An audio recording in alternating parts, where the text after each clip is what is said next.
좋은 날 어떻게 집에만 있죠? 지르택이 지켜줄게요. 예, 다음 뉴스입니다. 오늘 아침 경남 창원시의 도심 한복판에서 통근버스가 차량 석 대를 들이받은 뒤 상가를 덮쳤습니다. 사고 원인이 분명치 않아서 경찰은 70대 버스 운전사의 건강 상태를 살펴보고 있습니다. KNN 김상철 기자가 취재했습니다. 교차로에서 좌회전을 하는 버스. 그런데 방향이 끝까지 그대로입니다. 승용차 석 대를 들이받고 상가까지 덮친 뒤에야 가까스로 멈췄습니다. 이게 뭐지? 지진도 아닌데 뭐지 싶어서 창문을 열어보니까 막 버스가 이 사고로 버스 승객 등 17명이 부상을 입었습니다. 버스가 돌진한 건물은 모 상가 회사 사무실로 당시 출근한 사람이 없어 다행히 인명피해는 없었습니다. 경찰은 버스 운전자 71살 A씨의 고령과 건강 상태에 주목하고 있습니다. 약물 치료를 받고 있는지는 그분이 아직 말을 안 하니까 좀 며칠 더 지난 후에 실제로 65살 이상 고령 운전자가 개입된 교통사고의 증가세는 가파릅니다. 최근 4년간 무려 70%가 늘어났습니다. 지병이나 인지능력 감소가 주된 원인입니다. 전문가들은 고령 운전자들의 사고가 급증하고 있는 만큼 우선 영업용 차량을 중심으로 적성검사 강화 등 대책 마련이 시급하다고 강조합니다. KNN 김상철입니다.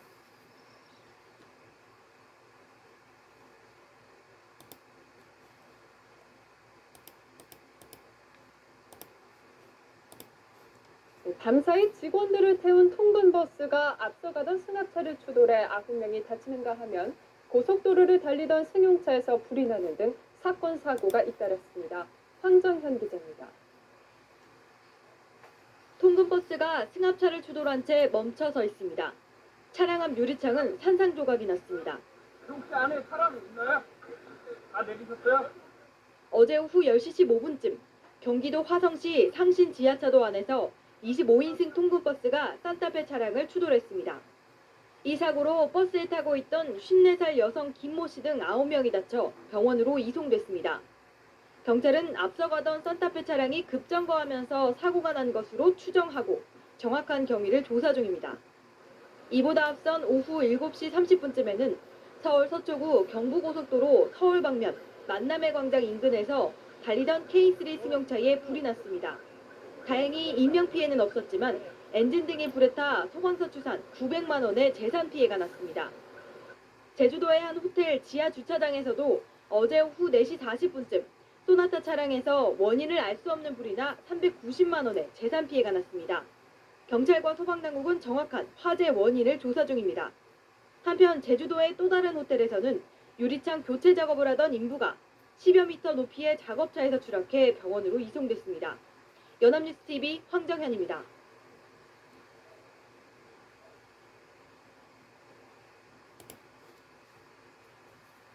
80대 운전기사가 몰던 인천공항 퇴근버스가 앞서가던 굴착기를 들이받고 비탈길로 굴렀습니다. 버스에 타고 있던 수십 명이 다쳤습니다.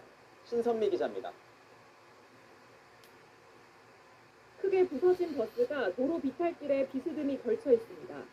오전 7시쯤 80대 운전기사가 몰던 전세버스가 앞서가던 굴착기를 들이받고 10m 아래 비탈길로 추락했습니다. 일반 여행사 버스에서 타는 버스입니다. 버스엔 퇴근 중이던 인천공항 근무자 30명이 타고 있었는데 이 중 22명이 다쳐 병원으로 옮겨졌습니다. 경찰은 블랙박스 분석을 통해 사고 경위를 파악하는 한편 버스기사의 전방 주시 태만 등 안전운전 의무 위반 여부도 확인 중입니다. 버스가 이제 블랙박스를 들이받았는데 보통 통상적으로는 이제 전방 주시를 안 했을 때 사고가 나는 형태고 도로 한복판에서 굴착기가 땅을 파고 경찰관들이 도로를 통제합니다. 어젯밤 11시 45분쯤 강원 속초시의 레지던스 신축 공사장 인근에서 도로 일부가 내려앉았습니다. 속초시는 일대 도로 200m 구간을 통제하고 수도와 가스관 등 지하 매설물에 대한 안전점검을 벌였습니다. 여파로 한때 도시가스 공급이 중단되고 교통이 통제되면서 주민들이 불편을 겪었습니다. 도로만 비슷하게 공사한다 해가지고 될 일이 아니고 지금 또 이게 핵인지 아닙니까? 그 전반적으로 조사를 해가지고 하는지. 속초시는 인접 공사 현장과의 관련성 등 다양한 가능성을 염두에 두고 사고 원인을 파악 중입니다. 채널A 뉴스 신성입니다. 다니엘 헨이 자전거 한번 사볼까? 라고 할 때 살 걸.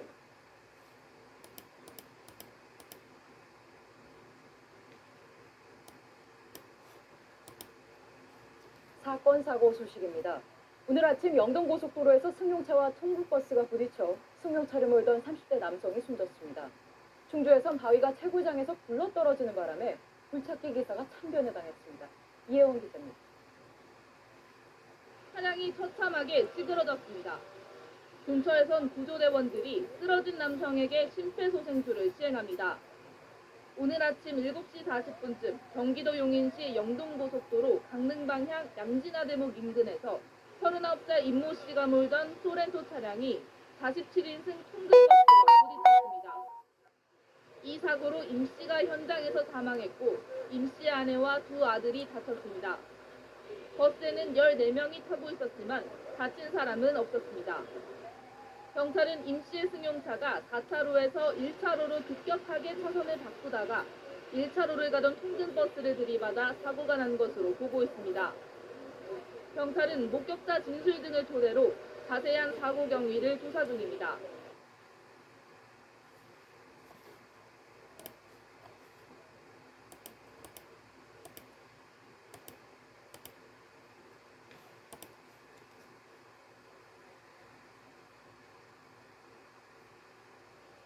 교차로에서 좌회전하던 통근버스가 중앙선을 넘어 승용차를 들이받고 건물로 돌진했습니다. 버스 운전기사와 탑승객 등 17명이 다쳤습니다. 김종호 기자의 보도입니다. 아침 출근길 교차로 통근버스가 좌회전합니다. 그런데 90도를 꺾고 똑바로 가야 하는 버스가 더 크게 돌아 90도를 더 꺾으면서 그대로 중앙선을 넘습니다. 신호를 기다리던 승용차 세대를 잇따라 들이받더니 인도를 넘어 상가로 돌진합니다. 상가 문은 산산조각이 났고 가로수도 허리가 잘려나갔습니다. 이 사고로 버스 운전자와 탑승객 13명, 승용차 운전자 3명이 다쳤습니다. 가게 안쪽으로 한 1m 안으로 버스가 들어가 있는 상태.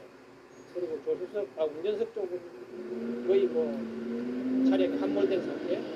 저도 정신적 충격이 상당히 커졌습니다. 경찰은 일단 버스 운전자가 술은 마시지 않은 것으로 확인했습니다. 버스 운전자는 좌회전하는데 운전대가 잡혀 돌아가지 않았다고 경찰에 진술했습니다.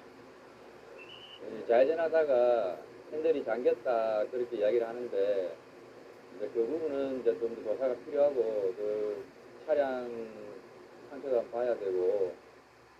사고 당시 상가에는 아무도 없었고 때마침 길을 지나던 사람도 없어 다행히 더 큰 인명 피해는 없었습니다. YTN 김종호입니다.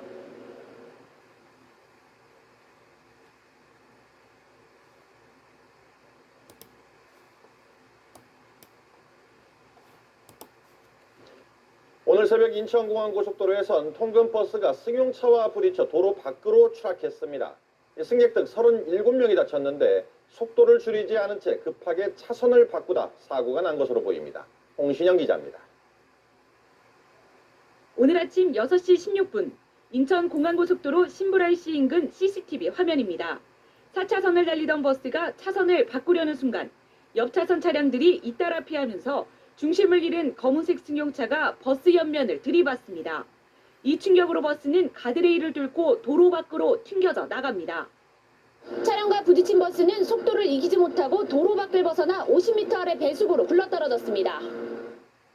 3차선으로 갑자기 들어오려는 버스를 피해 승용차가 2차선으로 급히 옮기고 2차선에 있던 승용차는 1차선으로 급히 피하던 순간 뒤에 있던 차량과 충돌을 우려해 핸들을 급히 꺾으면서 사고로 이어진 겁니다. 탱크 소리가 나는 거예요. 탱크 소리처럼 막 부딪히는 게 그냥. 그러면서 차가 순간적으로 돌아가는데 뭐 대책이 있어요? 손쓸 시간이 없었지. 사고가 난 버스는 매일 새벽 5시 20분에 서울에서 출발하는 공항 근로자들의 통근버스. 출근길 갑작스런 사고로 37명이 다쳤지만 대부분 안전띠를 메고 있어 다행히 사망자는 없었습니다. 또 먼저 탈출한 승객들이 버스 유리창으로 다른 승객들을 구조하면서 피해를 줄였습니다. 경찰은 CCTV 화면을 근거로 과속과 끼어들기 등 불법 행위가 있었는지 조사 중입니다. MBC 뉴스 홍신영입니다.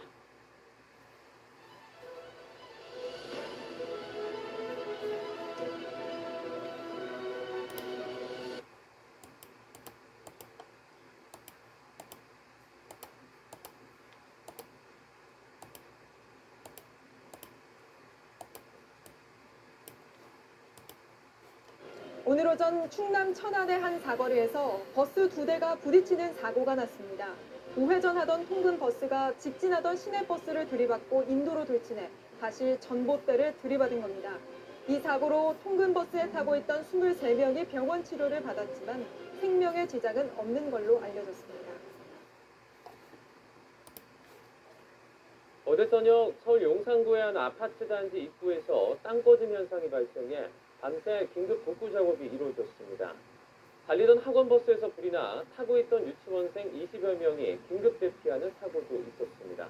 밤사이 사건 사고 소식 김지선 기자가 정리했습니다. 아파트 단지 입구에 긴급 통제선이 쳐졌습니다. 횡단보도 바로 옆으로 사람 한 명이 충분히 빠질 만한 구멍이 뚫려 있습니다. 서울 한복판에 있는 아파트 단지에 지름 2m, 깊이 1m 규모의 땅 꺼짐 현상이 발생한 겁니다. 도로 위를 지나가던 차 앞바퀴가 구멍에 빠지면서 운전자는 가벼운 타박상을 입었습니다. 버스가 아니라 차가 많이 다녀요. 길이 이것밖에 이게 없기 때문에. 구청 측은 하수관 틈에서 오랫동안 물이 새 주변 흙이 쓸려 내려갔기 때문으로 보고 밤새 보수 작업을 벌였습니다. 일시 복구한 다음에 저희가 CCTV 보고 어떻게 조치할 건지 중장기 조치기에 그때 저희가 마련해야겠죠. 소방대원들이 시커멓게 탄 버스에 재차 물을 뿌려댑니다. 어제 오후 5시 50분쯤 경기도 남양주시 다산동 도로를 달리던 학원 버스에서 불이 났습니다. 안에 있던 유치원생 등 20여 명이 긴급 대피하면서 하마터면 아찔한 사고로 이어질 뻔했습니다. 경찰과 소방당국은 차 뒤쪽에 있는 엔진에서 불이 시작된 것으로 보고 있습니다. 어제 저녁 7시 40분쯤에는 대전 유성구 금탄동 한 축사 관리시설에서 불이 나 2시간 만에 꺼졌습니다. 시설 안에 있던 주인이 화재 신고를 했고 다치거나 대피한 사람은 없었습니다. YTN 김지선입니다.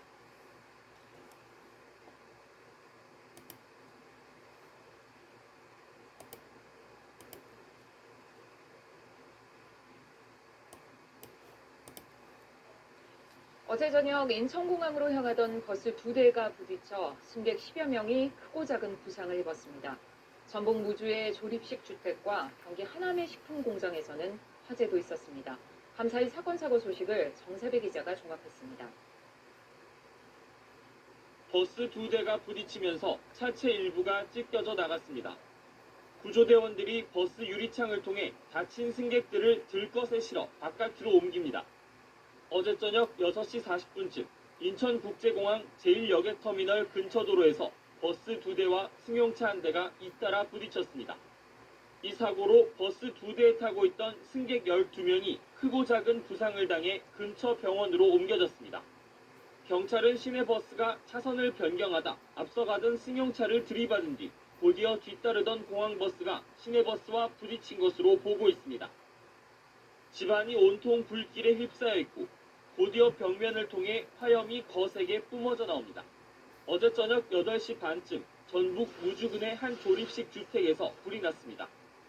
이 불로 83살 정모 씨가 얼굴 등에 화상을 입어 병원으로 옮겨졌고 집 전체가 불에 타 소방서 추산 2천만 원의 재산 피해가 났습니다. 비슷한 시각 경기도 하남의 한 식품 공장에서도 불이 나 30분 만에 꺼졌습니다. 직원들이 모두 퇴근한 시간이어서 인명피해는 없었지만 공장 한 개동과 안에 있던 식자재 등이 모두 불에 탔습니다. 소방 관계자는 건물 천장이 샌드위치 패널로 만들어져 불이 쉽게 확산되는 바람에 피해가 컸다고 설명했습니다. TBS 뉴스 정세배입니다.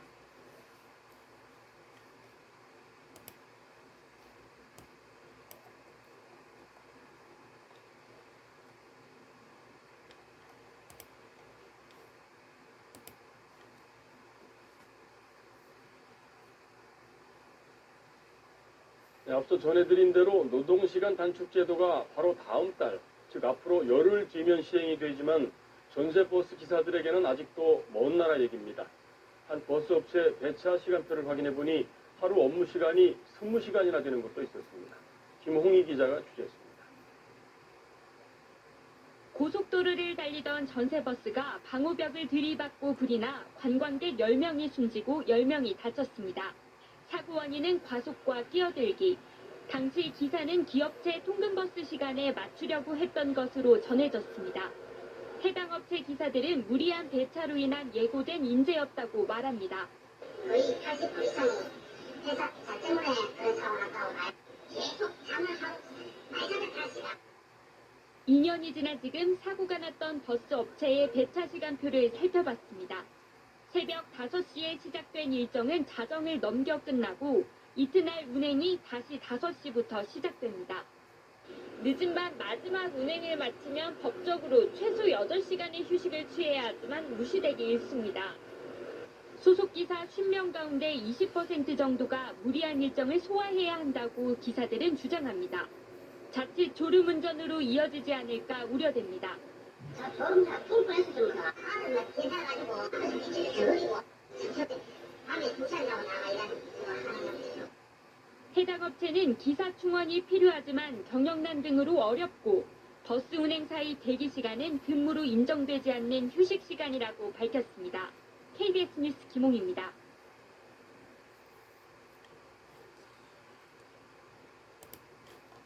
인천공항으로 향하던 버스 2대가 부딪혀 승객 10여 명이 다쳤습니다. 네, 전국 곳곳에서는 화재 사고도 잇따랐습니다. 밤사이 사건 사고 정세배 기자가 종합했습니다.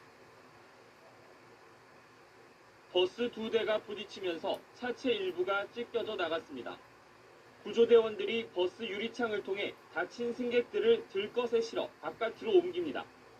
어제 저녁 6시 40분쯤 인천국제공항 제1여객터미널 근처 도로에서 버스 2대와 승용차 1대가 잇따라 부딪혔습니다.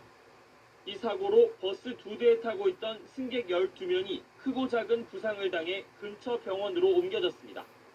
경찰은 시내버스가 차선을 변경하다 앞서가던 승용차를 들이받은 뒤 곧이어 뒤따르던 공항버스가 시내버스와 부딪힌 것으로 보고 있습니다. 집안이 온통 불길에 휩싸여 있고 곧이어 벽면을 통해 화염이 거세게 뿜어져 나옵니다. 어제 저녁 8시 반쯤 전북 무주군의 한 조립식 주택에서 불이 났습니다. 이 불로 83살 정모 씨가 얼굴 등에 화상을 입어 병원으로 옮겨졌고 집 전체가 불에 타 소방서 추산 2천만 원의 재산 피해가 났습니다. 비슷한 시각 경기도 하남의 한 식품 공장에서도 불이 나 30분 만에 꺼졌습니다. 직원들이 모두 퇴근한 시간이어서 인명피해는 없었지만 공장 한개동과 안에 있던 식자재 등이 모두 불에 탔습니다. 소방 관계자는 건물 천장이 샌드위치 패널로 만들어져 불이 쉽게 확산되는 바람에 피해가 컸다고 설명했습니다. KBS 뉴스 정세배입니다.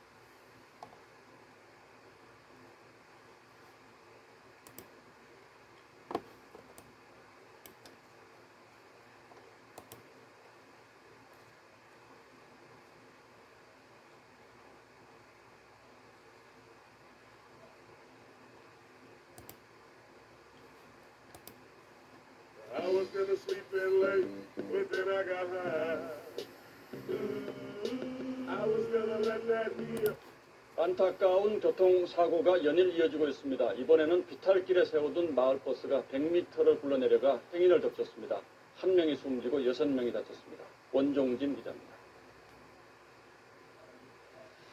오늘 오전 경기도 용인 죽전 디지털밸리 앞 내리막길에 서 있던 버스가 갑자기 굴러내려가기 시작합니다. 잠시 운전석을 벗어나 버스 바깥에서 휴대전화를 보던 기사가 황급하게 쫓아가 보지만 소용이 없습니다. 버스 한 승객은 다급히 뛰어내리고 가속도가 붙은 버스는 가로수들을 들이받고 행인들에게 돌진합니다. 불과 20초도 안 되는 짧은 시간에 벌어진 일입니다. 한참을 굴러내려온 버스는 이곳에서 점심을 먹으러 나온 직장인 5명을 덮친 뒤에도 계속해서 내려갔습니다. 100여 미터를 더 굴러내려간 버스는 구내식당 앞에 주차된 차량 5대를 들이받고 나서야 멈췄습니다. 우상탕탕 소리가 나가지고 이제 밖에 나와서 봤는데 버스는 여기 이렇게 다 부딪히고 쫄로 옮겨져가지고. 이 사고로 직장인 42살 김모 씨가 숨지고 동료 4명이 다쳤습니다. 버스에서 뛰어내린 승객과 버스와 충돌한 차에 타고 있던 남성도 병원으로 옮겨졌습니다. 버스기사 67살 이모 씨는 폐차하는 지점에 차를 세운 뒤 잠시 용변을 보러 내렸다고 경찰에 진술했습니다.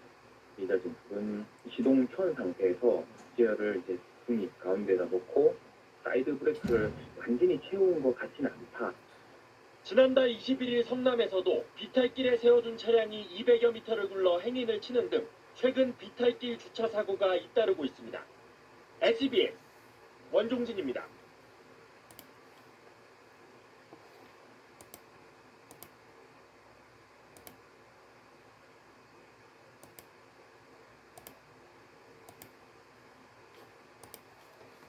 마을버스가 오르막길에서 시동이 꺼지면서 17명을 태우고 뒤로 미끄러졌습니다. 중국산 전기버스였는데요. 버스 기사들은 차량 결함을, 버스 제조사에선 운전 미숙을 사고 원인으로 각각 주장하고 있습니다. 이기상 기자입니다. 내리막길 끝 마을버스가 멈춰 서 있고 소방대원들이 부상자를 응급 처치합니다. 버스와 주택 담 사이에 끼어 있는 SUV 차량은 앞부분이 심하게 찌그러져 있습니다. 어제 저녁 7시쯤 서울 홍지동에서 발생한 사고입니다. 마을버스는 가파른 언덕을 오르던 중 뒤로 10여 미터를 밀려 내려간 뒤 이곳까지 내려와 주차된 차량과 부딪혔습니다. 버스는 차량 2대와 충돌한 뒤 막다른 곳에서 멈춰 섰고 버스에 타고 있던 승객 17명이 다쳤습니다. 갑자기 일찍 왔을 때 버스 갑자기 시동이 꺼지더니 갑자기 뒤로 확 갔다고. 버스 제조사 측은 기사의 운전 미숙 때문에 사고가 났다고 주장하는 것으로 알려졌습니다. 하지만 마을버스 운전기사들 주장은 다릅니다.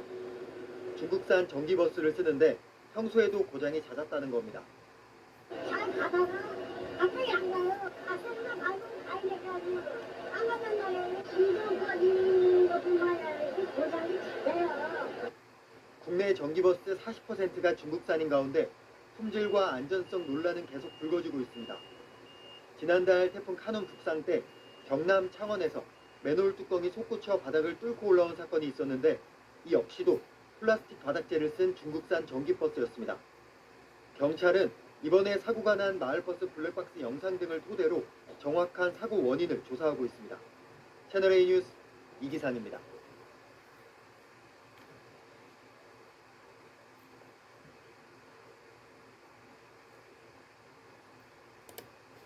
무릎 팔꿈치 시큰시큰할 때 이게 제일 괜찮아요, 여러분. 저희 아버지도 몇 년째 무릎이 계속 불편하셔서 밤에 잠도 잘...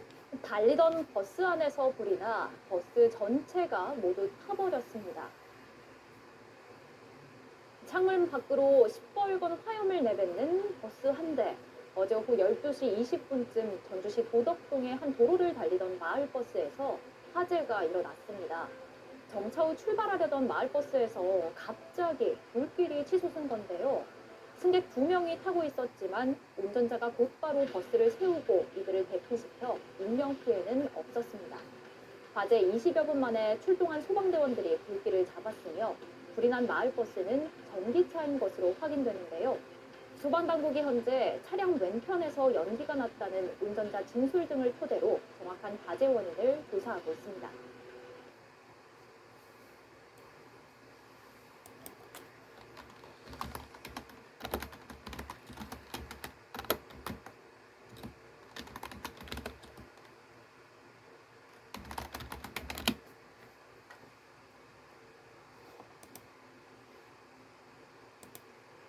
추석 연휴가 되면 온 가족이 한 집에 모이게 되는데요. 친척들과 이야기꽃을 피우다 보면 이웃들과 층간소음 문제로 갈등을 빚기도 하는데 가장 현명한 대처법은 질서와 배려라고 합니다. 이동훈 기자입니다. 서울 노원구의 한 아파트. 4층에 사는 62살 신모 씨는 5층 주민인 63살 A씨에게 흉기를 휘둘렀고 A씨는 병원으로 옮겨졌지만 숨졌습니다. 신 씨는 경찰 조사에서 A씨와 층간소음 문제로 갈등을 빚었다고 진술했습니다. 강원도 춘천에서도 층간소음을 참지 못한 50대 남성이 위층 이웃 2명에게 흉기를 휘둘렀다가 경찰에 붙잡혔습니다. 최근 5년간 층간소음으로 인한 분쟁은 꾸준한 상태입니다. 지역별로는 경기도가 3만 2천여 건으로 가장 많았고 서울이 2만 7천여 건, 인천과 부산, 대구 등 순으로 분쟁이 접수됐습니다. 친척들이 모이는 명절에는 층간소음 문제에 더 예민해집니다. 실제로 서울시가 지난해 명절 전후 접수된 민원수를 비교한 결과 연휴 뒤 민원 전화가 전보다 약 30% 증가했습니다. 친척들이 모여 소란이 예상되면 미리 이웃집에 양해를 구하는 것이 좋습니다. 또 층간소음이 발생한 경우에는 직접 찾아가 항의하기보다는 관리소 등을 통하는 것이 갈등을 줄일 수 있는 방법입니다. 아파트 내에 층간소음 관리위원회가 구성이 되어 있으니까 이 관리위원회에다가 민원을 넣어서 중재를 받으면서 접근하는 것이 가장 합리적이고 좋은 방법입니다. 전국 지자체별로 운영하는 이웃 사이센터 등을 통해 추가 중재를 받을 수도 있습니다. 연합뉴스TV 이동훈입니다. 겨울철에는 층간소음이 특히 심해지는데요. 아무래도 실내 활동이 늘어나서 그런데요. 명절 때가 되면 층간소음 갈등은 더해집니다. 어느 정도인지 은준수 기자가 전해줍니다. 시도 때도 없이 위층에서 들려오는 쿵쿵대는 소리. 이런 층간소음 분쟁은 겨울철 두드러지게 증가하는 것으로 나타났습니다. 서울시가 2014년 4월부터 접수된 층간소음 민원 2,500여 건을 분석한 결과입니다. 지난해 기준으로 보면 10월에는 민원이 51건이었지만 12월에는 102건으로 피해 요소가 배로 늘었습니다. 층간소음 원인은 뛰거나 걷는 소리가 절반 이상으로 가장 많았고 망치질과 가구 끌기, 반려동물 짖는 소리 등이 귀를 이었습니다. 피해를 호소한 세대는 아래층이 70% 가까이를 기록해 압도적으로 많았습니다. 위층이 민원을 제기한 경우도 25% 가까이 나타났는데 우퍼, 스피커 설치 등 아래층의 보복 소음으로 고통을 겪고 있는 것으로 조사됐습니다. 서울시는 설 연휴 가족들이 모일 경우 층간소음 분쟁이 심해질 수 있다며 주의를 당부했습니다. 특히 가족 모임이 있으면 미리 이웃에게 알려 양해를 구할 것을 제안했습니다. 이와 함께 층간소음 갈등이 일어났을 때 이웃에 직접 항의하기보다는 관리사무소 등 제3자의 중재를 요청해야 한다고 서울시는 강조했습니다. KBS 뉴스 은준수입니다.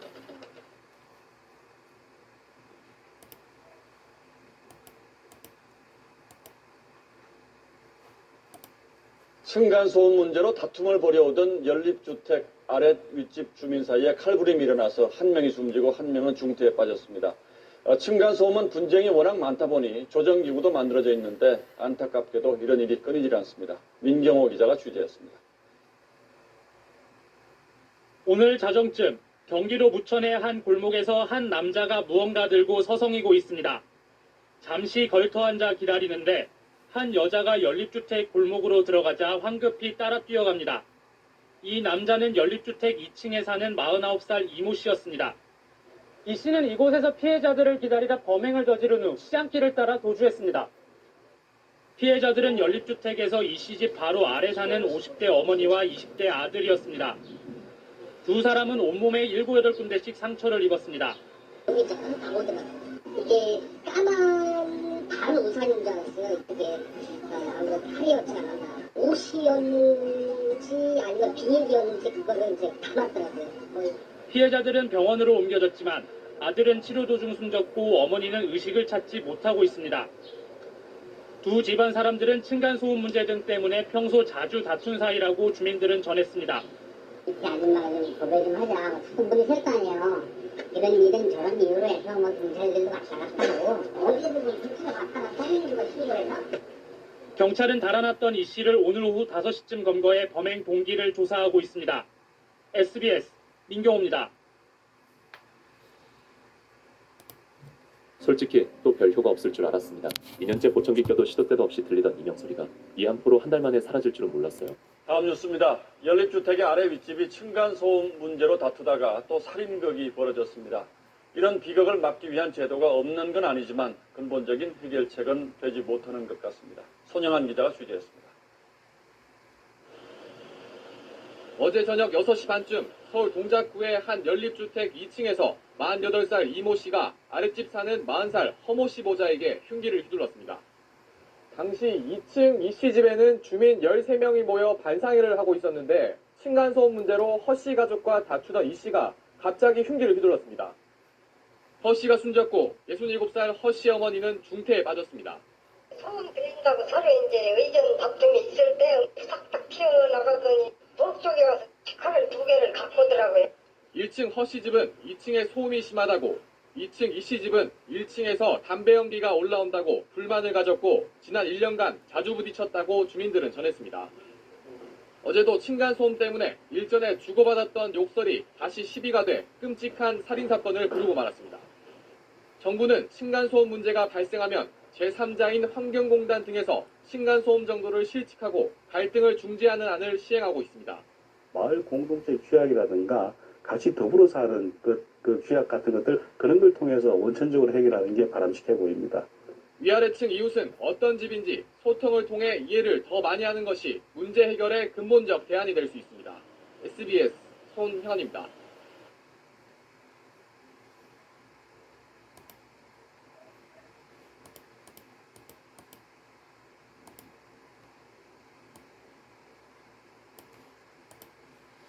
코로나19 확산으로 집에 머무르는 시간이 늘면서 아파트 층간소음 분쟁도 증가하고 있습니다. 국내에서 첫 확진자가 나온 이후 층간소음 민원 건수가 2배 가까이 는 것으로 나타났습니다. 백인성 기자입니다. 서울의 한 아파트. 6살과 7살 두 아이를 키우는 공인혜 씨는 아이들이 집안에서 왔다 갔다 할 때마다 마음이 조마조마합니다. 혹시 아랫집에 층간소음으로 불편을 끼칠까 걱정입니다.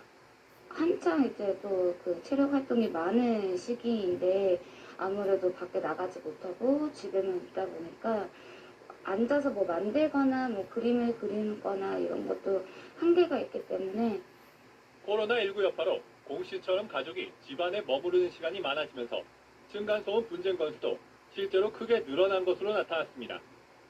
KBS가 한국환경공단을 통해 입수한 층간소음 관련 분쟁 통계를 보면 코로나19 국내 첫 확진자가 나온 지난 1월 20일 이후 층간소음 분쟁 민원 건수는 2배 가까이 폭증했습니다.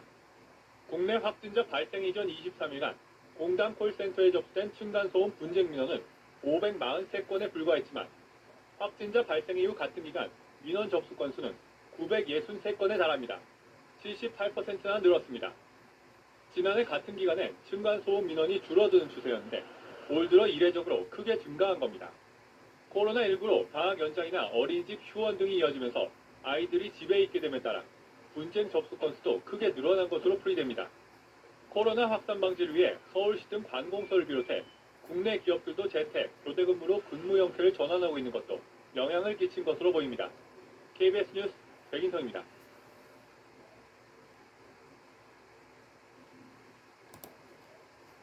서울의 한 아파트에서 30대 남성이 아랫집 부부에게 흉기를 휘두르고 달아나 경찰이 쫓고 있습니다. 층간소음 문제로 최근까지 다툼이 이어졌던 걸로 알려졌습니다. 송기준 기자의 보도입니다. 서울 영등포구의 한 아파트입니다. 킥보드 2대가 쓰러진 채 놓여 있고 나무 의자는 앉을 수 없을 정도로 부서졌습니다. 어젯밤 9시 50분쯤 이 아파트 4층에 사는 30대 남성 A씨가 바로 아래층에 사는 부부를 흉기로 찔렀습니다.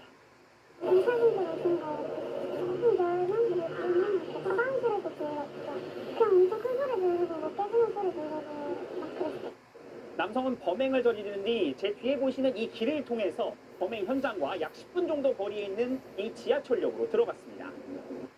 부부는 각각 머리와 허벅지를 찔린 채 병원으로 옮겨져 치료를 받고 있습니다. 경찰은 이들이 층간소음 문제로 갈등을 빚어왔다는 점에 주목하고 있습니다. 사람들이 얼마나 힘들어하는지 잘 모르겠는데 그 전에도 제가 듣기로는 그 아픈 올라가고 내려가고 뭔가 살다 보니 이렇게 있었거든요. 아랫집 부부는 최근까지 여러 차례 아파트 관리사무소에 연락해 위층에서 쿵쿵대는 소리가 들린다고 말했고 A씨는 그때마다 자신이 소음을 내지 않았다고 반박한 것으로 알려졌습니다. 무슨 소리가 난다고요. 위에서 행동을 다니고 지속적으로 자꾸 난다 아무렇지 않은데 무슨 소리 나냐. 밑에서는 뛴다고 그러고. 경찰은 CCTV 영상 등을 토대로 달아난 A씨를 쫓고 있습니다. SBS 송기준입니다. 네, 안녕하십니까. 김현우입니다. 더 많은 뉴스와 라이브 이벤트를 보고 싶으시면 화면 오른쪽을 눌러서 구독해 보시길 바라겠습니다. 또 저희 SBS 앱을 다운로드 하시면 속보 알림도 받아보실 수 있습니다. 항상 저희 SBS 뉴스를 시청해 주셔서 대단히 고맙습니다. 이제 슬슬 여름 준비한다고 본격적으로 운동하고 싶은데 요즘 같은 봄날 미세먼지가 너무 많다.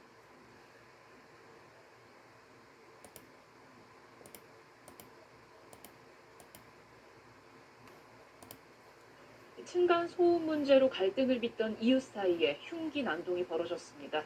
연립주택에서 아래층 남성이 위층 여성에게 흉기를 휘둘러 여성이 병원으로 옮겨졌습니다. 박ун 기자가 취재했습니다.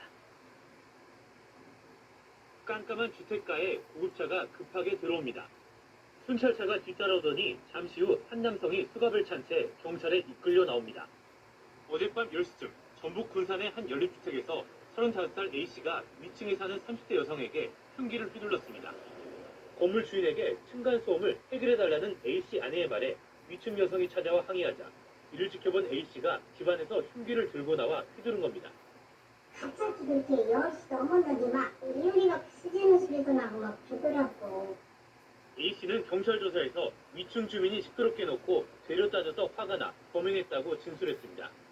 여성이 위층으로 이사온 지난해 말부터 층간소음 문제로 갈등을 빚어왔고 다툼이 커져 이웃 주민이 경찰에 신고한 일도 있었습니다. 두 분이 싸운다고 다른 사람들이 신고한 적이 있어가지고 뭐 서로 뭐 말싸움만 하고 그런 것이라고 종결된 사안이 있었어요. 흉기 다친 피해 여성은 병원에서 치료를 받고 있으며 생명에는 지장이 없는 것으로 알려졌습니다. 경찰은 A씨에 대해 살인 미수 혐의로 구속영장을 신청했습니다. KBS 뉴스 박봉희입니다.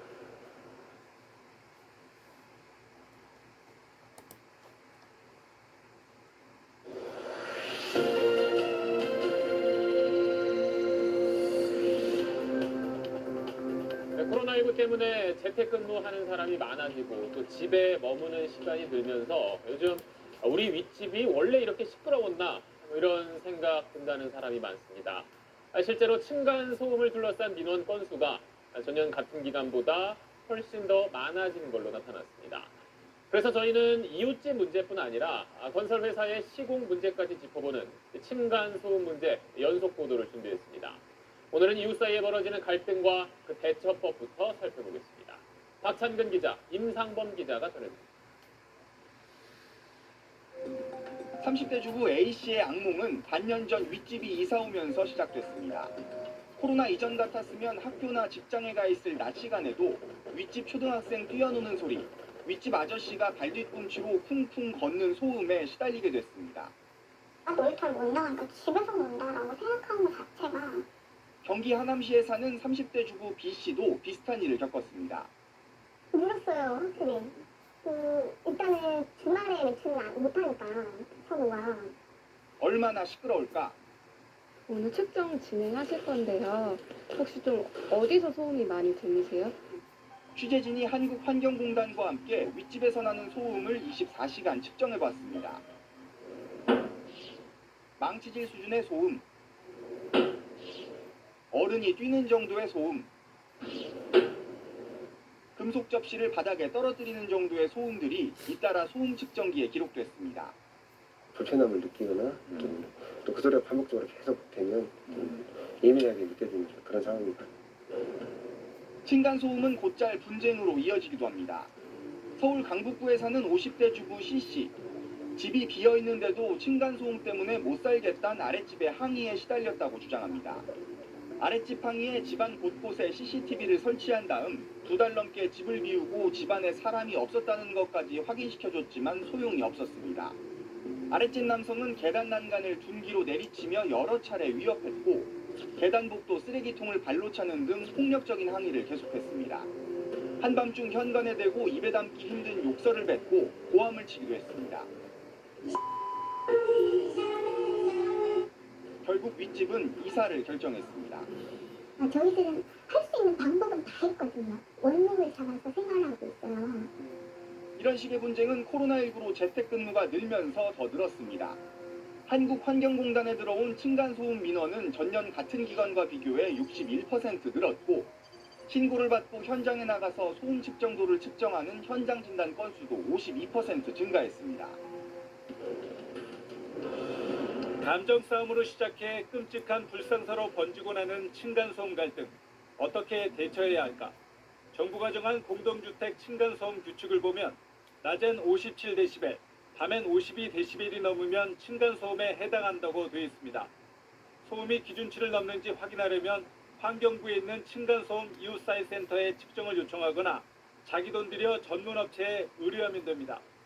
이런 절차를 거치지 않고 환경부와 각 지자체 환경분쟁 조정위원회나 국토부 산하 공동주택관리 분쟁조정위원회에 중재를 부탁할 수 있습니다. 환경분쟁 조정위원회는 소음 피해를 인정해 배상 결정을 내리기도 하는데 70만 원 수준입니다. 그래도 잘 해결이 안 되니 소송까지 가는 겁니다. 그 증거를 확보해야 되는데 그게 굉장히 어렵잖아요. 그러니까 비용, 시간, 노력을 따져보면 소송은 좋은 방법은 아니죠. 독일은 일정 수준 이상의 소음을 내면 최고 5천 유로, 우리 돈 700만 원 가까운 과태료를 물리고 미국에선 여러 차례 소음이 반복될 경우 강제 퇴거까지 가능합니다. 4집 중 3집이 공동주택에 살며 누군가의 윗집이자 아랫집인 상황에서 재택근무로 집콕이 길어지는 만큼 이웃한만 할 게 아니라 정부 차원의 실효성 있는 층간소음 대책 마련이 시급해 보입니다. SBS 임상범입니다.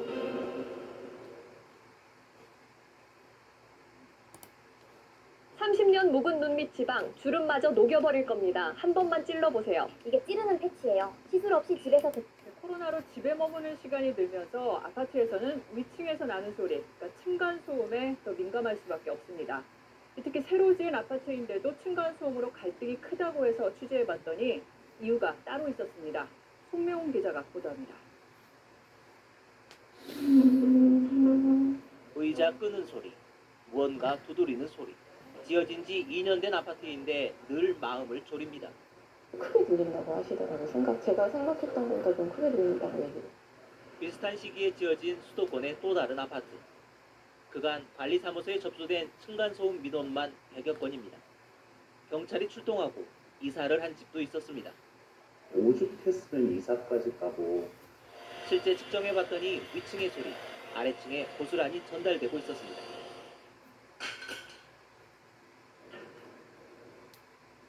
이건 뭐 새로 된 재질의 뭔가가 좀 떨어지는 소리 같거든요. 변기 커버를 열고 이렇게 탁 내려가는 소리. 위층에서 어떤 행동을 하는지 소리만으로 짐작이 가능한 수준입니다.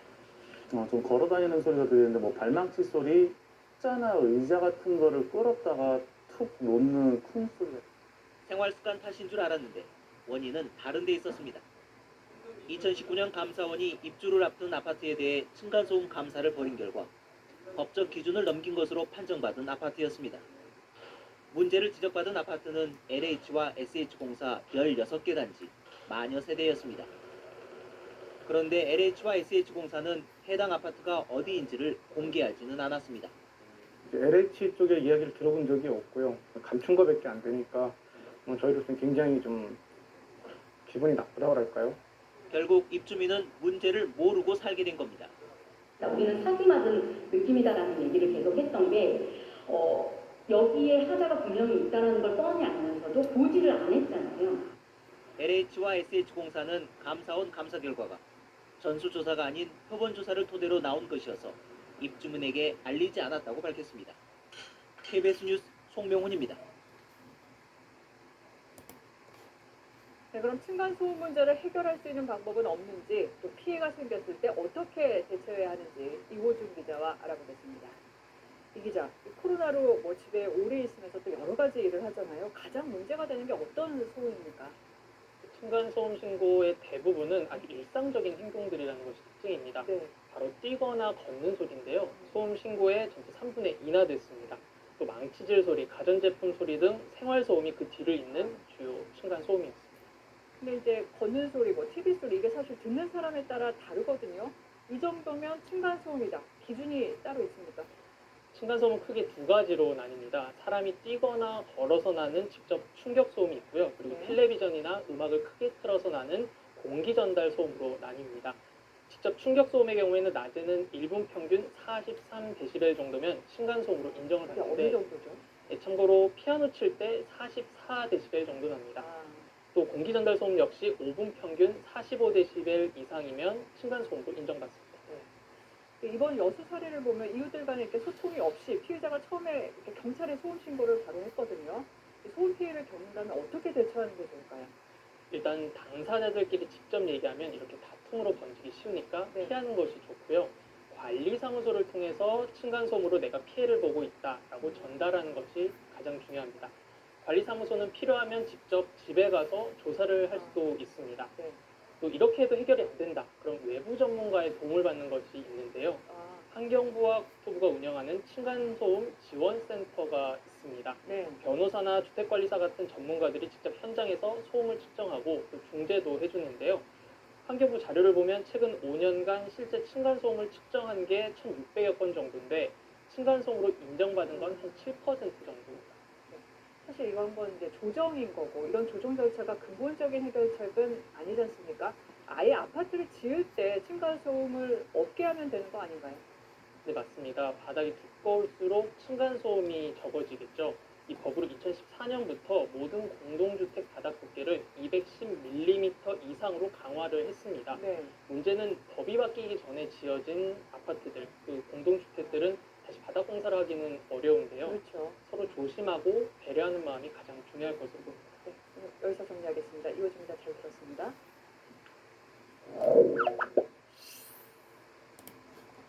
멈추지 않는 기침가루, 두 알로 녹여버리는 이관지 항균제 아시나요? 주사와 약으로도 멈추지 않는 기침가루.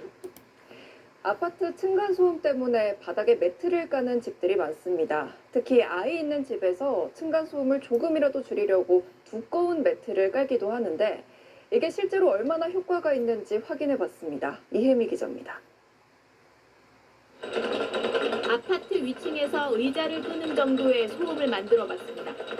아랫집에서 측정했더니 경량 소음에 해당하는 80데시벨이 찍힙니다. 가정에서 많이 사용하는 4cm 두께의 매트를 깔고 다시 측정해보니 소음값은 40데시벨, 절반으로 줄어들어 거의 들리지 않습니다. 매트의 종류에 따라서 좀 다양하겠지만은 그 실제 주택에서는 20데시벨까지도 저감이 되는 것으로. 아이들이 뛰거나 성인이 발 뒤꿈치로 걸을 때 발생하는 묵직한 소음인 중량 충격음은 어떨까? 매트 설치 전과 변화가 크지 않고 울림이 그대로 전달됩니다. 이제 조직하수 대역의 소음은 대부분이 이제 진동에 의해서 그 바닥이나 벽체를 타고 전달되는 소음이어가지고요. 저감 효과가 제한적이라고 보실 수가 있습니다. 다만 양쪽 모두 매트를 2겹, 4겹 두껍게 깔아도 수치는 비슷했습니다. 소음의 종류에 따라 효과가 달리 나타나는 것이고 매트 두께는 사실상 큰 의미가 없다는 뜻입니다. 층간소음을 해결하려면 시공 단계에서 제일 밑바닥인 콘크리트 슬래브 두께를 늘리는 게 중요합니다. 슬래브 두께가 1cm 두꺼워지면 소음도 1데시벨 줄어드는 걸로 알려졌습니다. 때문에 90년대 15cm였던 슬래브 두께가 갈수록 증가해 최근엔 25cm까지 늘어나는 추세입니다. 슬래브 위에 올리는 완충제와 마감재 성능을 높이는 것도 소음 저감에 큰 도움이 됩니다. 다만 이런 방법은 기존 주택엔 적용되기 어렵다는 한계가 있습니다. SBS 이혜미입니다. 네, 안녕하십니까. 김현우입니다. 더 많은 뉴스와 라이브 이벤트를 보고 싶으시면 화면 오른쪽을 눌러서 구독해 보시길 바라겠습니다. 또 저희 SBS 앱을 다운로드 하시면 속보 알림도 받아보실 수 있습니다. 항상 저희 SBS 뉴스를 시청해 주셔서 대단히 고맙습니다.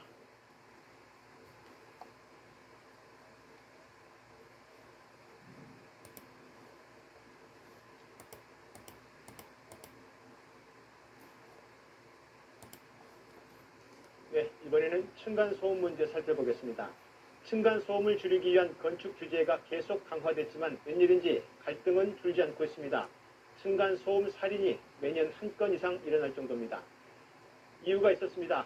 강화된 층간소음 기준이 건축 현장에선 사실상 무용지물이 된 게 감사원 감사 결과 드러났습니다. 콘크리트로 덮어버리면 바닥 구조는 아무도 모른다는 인식이 건축 현장에서 더 우선시됐습니다. 김준범 기자의 보도입니다. 묵직한 타이어로 내려치고 뾰족한 막대로 빠르게 때립니다. 아래층에선 소음 크기를 정밀 측정합니다. 아파트 바닥 구조가 층간소음을 잘 차단하는지 시험하는 겁니다. 아파트 바닥은 소음을 막기 위해 콘크리트 슬래브 등 모두 5겹 구조로 되어 있습니다.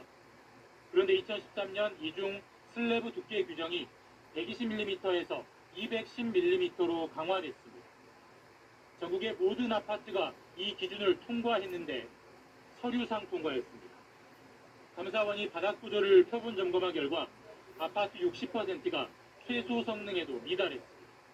성능 기준을 통과한 바닥 구조만 시공해야 하는 사전 인정 규제가 사실상 무력화된 결과입니다. 사전 인정, 시공, 사업 평가 등 제도 운영 전 과정에 걸쳐 문제점이 있음을 확인하였고 시공 전에는 바닥 구조 시험체를 조작해 엉터리 사전 인정을 받고 사전 인정받은 시방서를 무시하고 부실 시공을 하고 시공 후엔 소음 측정 데이터를 조작해 성능을 만족시키는 것처럼 꾸몄습니다. 감사원 관계자는 콘크리트로 덮어버리면 바닥 내부는 아무도 모른다는 인식이 현장에 팽배했다고 밝혔습니다. 국토부의 무책임도 확인됐습니다. 이번 감사에서 드러난 문제는 주무부처인 국토교통부도 2017년 현장 조사 등을 통해 대부분 확인했다. 그런데도 지금껏 손을 놓고 있었다고 감사원은 지적했습니다. KBS 뉴스 김준범입니다.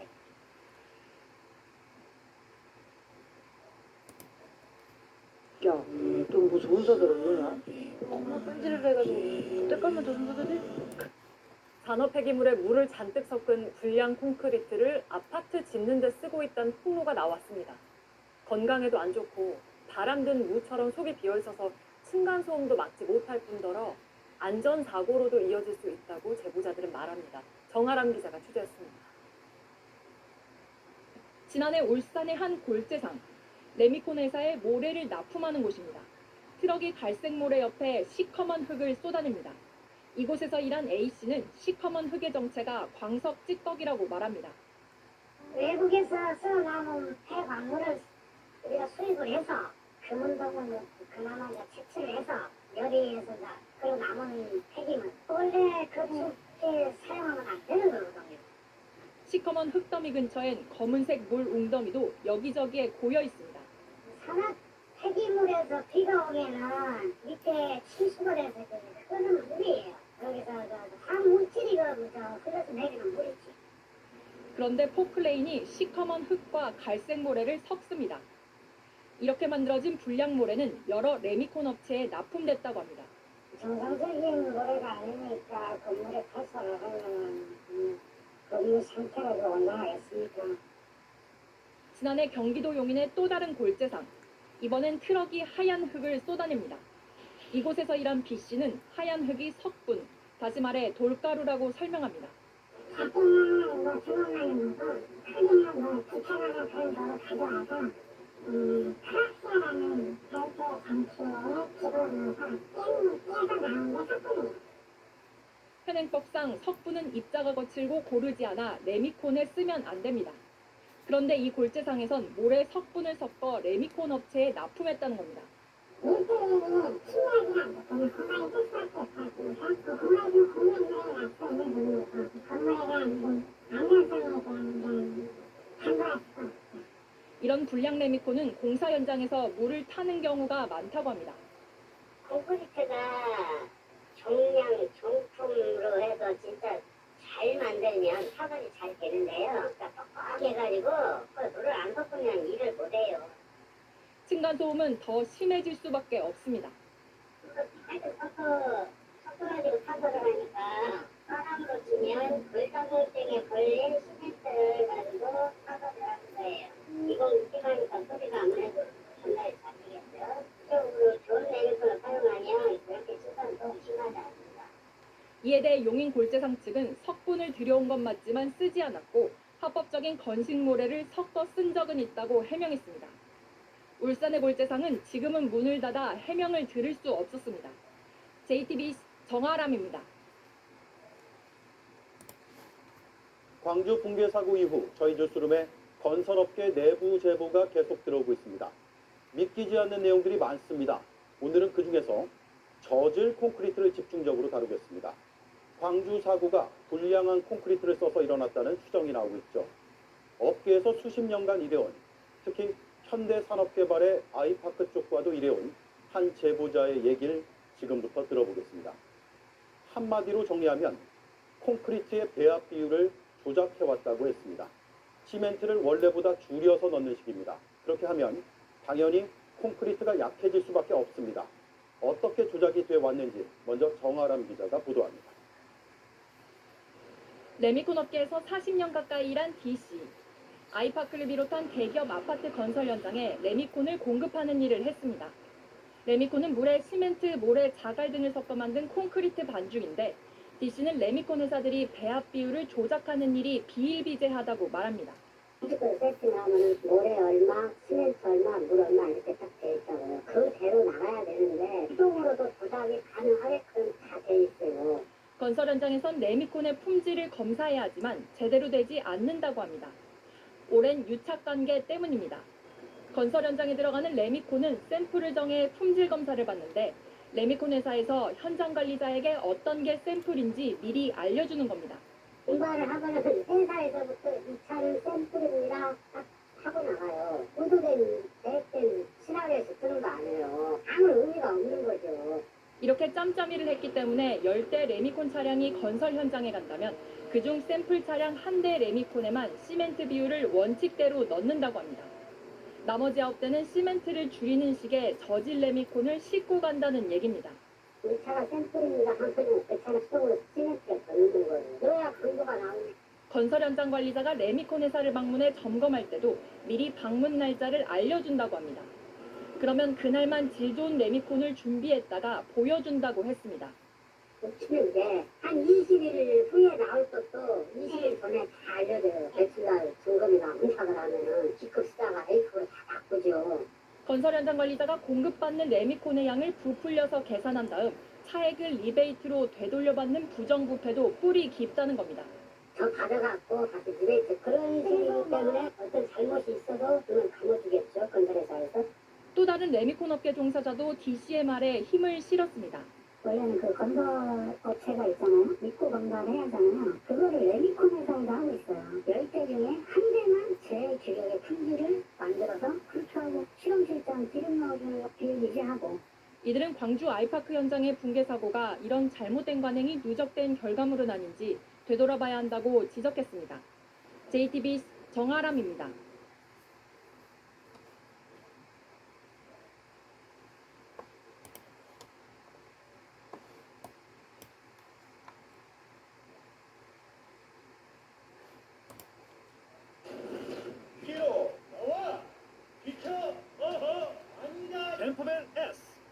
오늘 마지막 소식은 이 층간소음 관련된 이야기입니다. 기존에는 실험실에서 층간소음을 측정해서 통과한 바닥 구조를 사용하도록 하는 사전 안정제도였었는데 이것이 바뀝니다. 실제 아파트를 지은 뒤에 층간소음이 발생하더라도 개선할 방법이 없다는 문제점이 그동안 지적해 왔기 때문인데요. 앞으로는 아파트를 완공한 뒤 승인 단계에서 이 샘플 세대를 선정해서 층간소음을 평가하고 층간소음을 측정할 때의 이 충격음 기준도 49dB로 강화됩니다. 만약 바닥 충격음 차단 성능을 기준에 미달하게 된다면 검사 기관이 사업자에게 보안 시공이나 손해배상 등을 권고할 수도 있게 됩니다. 그러니까 이제 지금까지는 이제 사전에 이렇게 구조만 승인제도였죠. 승인제도였는데 이제는 이제 완공하고 난 다음에 직접 측정해 보겠다 이런 그렇습니다. 거죠. 네, 알겠습니다. 오늘도 잘 들었습니다. 고맙습니다.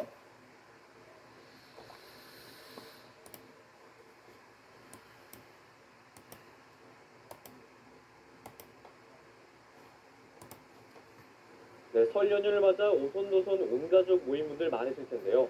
그 때문에 층간소음 민원도 30%나 증가한다고 합니다. 네, 인터넷에서는 층간소음 보복용 상품을 팔기도 하고 복수담이 인기를 끌고 있다고 하는데요. 현명한 대처법은 없을까요? 신세롬 기자가 알아봤습니다. 경기도 하남시의 한 아파트입니다. 이 아파트 20층에 사는 33살 김모 씨가 위층에 사는 60대 부부의 집에 들어가 흉기를 휘둘렀습니다. 주말마다 놀러오는 부부의 손자 손녀가 소음을 만들어 여러 차례 문제 제기를 했지만 달라지지 않았던 겁니다. 지난 2013년에는 설 연휴에 부모님을 찾아온 30대 형제가 아랫집 여성의 내연남에게 살해당한 사건도 발생했습니다. 비슷한 사건이 반복되고 범죄 자체도 갈수록 흉포화되는 만큼 단순히 이웃 간의 갈등이나 개인의 분노로 치부할 수는 없습니다. 특히 가족들이 모이는 명절 등 연휴 직후 층간소음 관련 민원이 약 30% 증가한 것으로 집계됐습니다. 전체 층간소음 발생 원인의 72%가 아이들이 뛰거나 걷는 소리에서 오는 만큼 명절 기간 더 주의가 필요할 수밖에 없습니다. 참다 못한 아랫집에서는 층간소음 보복용 상품을 구입해 대응하기도 하는 상황. 전문가들은 문제가 발생한 즉시 이웃에 대응하기보다 관리실이나 지자체가 운영하는 이웃사이 센터 등을 이용할 것을 조언합니다. 명절 때는 이쪽 부분들이 대부분 휴게 기간이다 보니까 당장에 내가 피해를 받았을 때 전화할 곳이 지금 없다라는 거. 손님들이 와야 되는 시간대가 있다면 오전 10시부터 오후 3시까지다 이러면은 그 시간대를 그 전날 미리 메모에 적어서 양해 바랍니다라는 현관문에다가 붙여주시는 거죠. 가족이 모이는 명절, 이웃 간의 배려가 더욱 필요한 때입니다. 연합뉴스TV 신세롬입니다.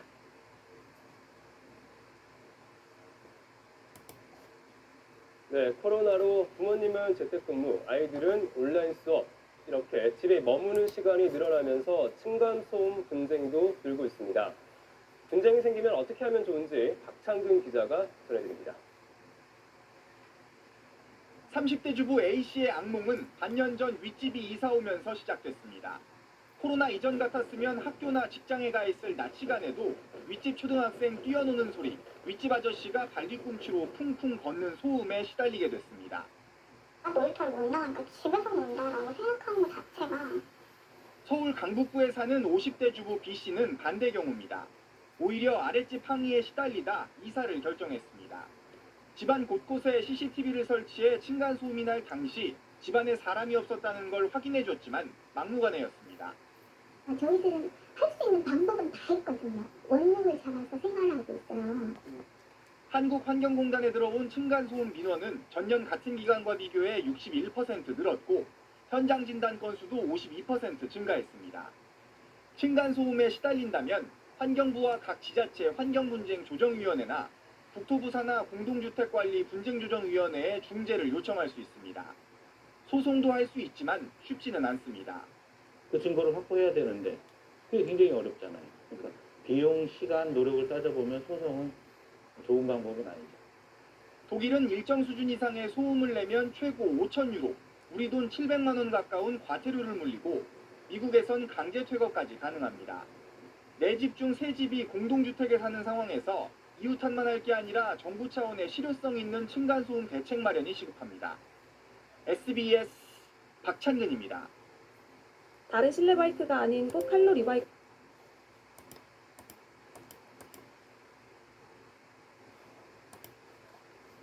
층간소음을 둘러싼 이웃 간의 갈등이 극단적인 범죄로 이어지는 경우를 심심치 않게 볼 수 있습니다. 네, 이웃 사촌이라는 말이 무색해지는 일이 급증하고 있는데요.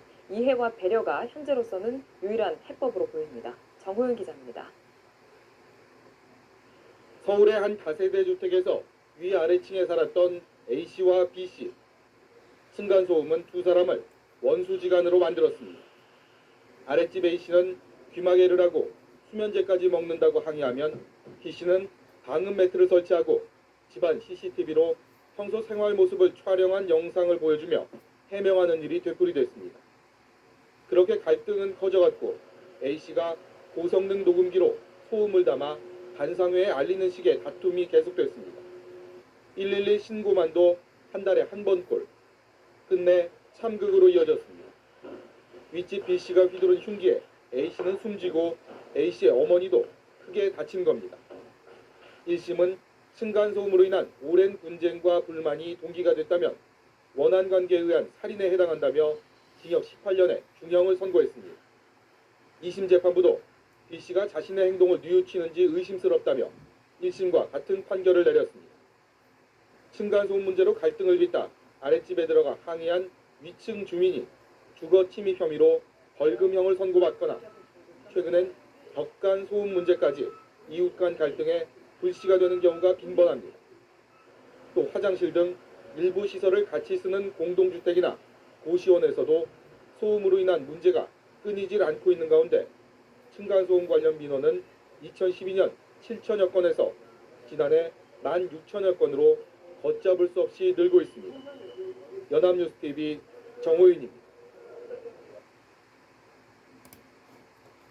세상을 떠난 어머니가 발견되기까지 5달이 걸렸습니다. 장애인 등록이 안 돼서 사회 보호를 받지 못했던 아들은 집에서 1km 떨어진 지하철역에서 노숙 생활을 했습니다. 그 사이 모자가 살던 집에 남은 건 밀린 공과금을 독촉하는 고지서뿐이었습니다. 어머니가 세상을 떠나고 아들이 노숙인이 될 때까지 이들을 찾는 이는 없었습니다. 김태형 기자가 취재했습니다. 37살의 최씨는 발달 장애인입니다. 얼마나 순진하고 얼마나 어리면서 얼마나 당황했을까. 너무나 가엾고 이것을 어떻게 잘 수습을 할 수 있을까.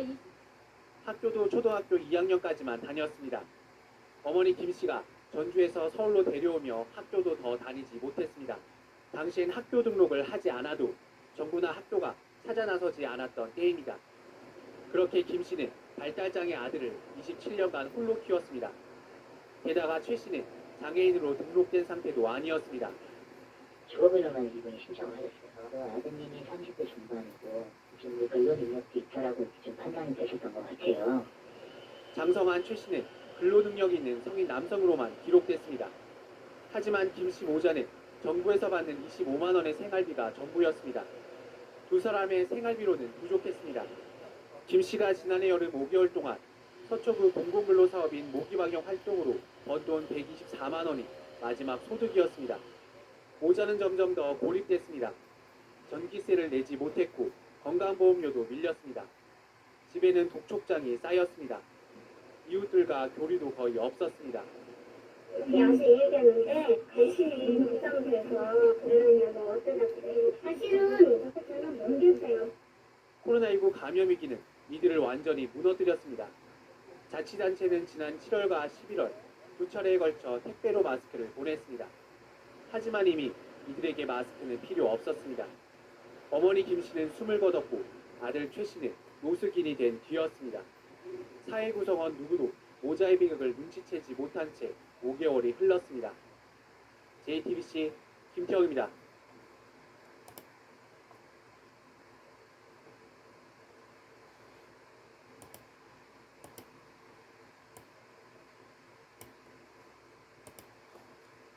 세월이 장사 없다더니 보건원과 함께하면 지금이 관절 전성기. 층간소음으로 윗집 이웃과 갈등을 겪고 있다는 사연이 누리꾼들의 공감을 사고 있습니다. 한 온라인 커뮤니티에는 아파트 보복성 층간소음 도와주세요라는 제목의 글이 올라왔습니다. 올해 4월 아이들과 경기도 의정부의 한 아파트 19층으로 이사온 글쓴이는 이사 직후부터 위층인 20층 입주민으로부터 시끄럽다는 항의를 받았습니다. 글쓴이는 19층에 사는 저희 집 아이들이 뛰면 18층이 가장 피해를 봐야 하는데 오히려 아랫집 이웃과는 문제가 없다고 적었습니다. 그래도 소음을 줄이기 위해 매트를 깔아도 봤지만 소용이 없었다며 층간소음 갈등으로 몇 차례 경찰까지 출동했지만 이후 위층으로부터 더 큰 보복이 이어졌다고 주장했습니다. 글쓴이는 이사 후 위층에서 하루도 빠짐없이 반복되는 보복성 소음으로 편할 날이 없다고 밝히면서 자정이 넘은 시각에 윗집이 무거운 도구로 내리치는 걸로 추정되는 영상도 함께 게시했습니다. 누리꾼들은 아이들이 너무 무서워할 것 같다. 고의적인 층간소음은 배상해야 한다며 글쓴이에 공감하는 반응을 보였습니다.